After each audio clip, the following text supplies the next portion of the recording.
ছাত্ররা কে কে পরীক্ষার ফিস জমা দিছো? আমি দিয়ে দিয়েছি, আর আমিও। ঠিক আছে ইলমা, তুমি কি ফিস দাও নাই? আমি এখনো ফিস জমা দেই নাই স্যার। এতদিন হয়ে গেছে এখনো তুমি ফিস জমা দাও নাই? যেভাবে হোক আগামীকাল তুমি ফিস জমা দিবা। আচ্ছা ঠিক আছে স্যার। ওকে ভাই। ইলমা তুমি এখনো ফিস জমা দাও নাই, এদিকে এসো।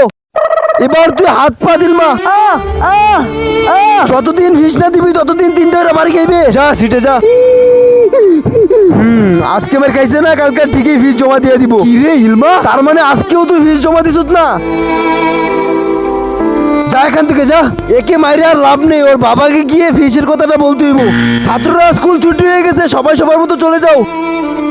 বাবা বাবা, এই যে তোমার জন্য ওষুধ নিয়ে এসেছি। রে মা, তোরে পরীক্ষার ফিস দেওয়ার জন্য টাকা দিছি, এই টাকা দিয়ে ওষুধ আনতোস কেন? এখন তো তোর স্যারে তোর অপমান করবো আর মারবো না। বাবা তোমার অসুখের কথা জানি না, স্যারে আমার ফিস মাফ করে দিছে, তাই এই টাকা দিয়ে ওষুধ আনছি। আরে? আই মা, তুই আমার বুকে আয়। আরে ইলমা এত কষ্ট করতেছে।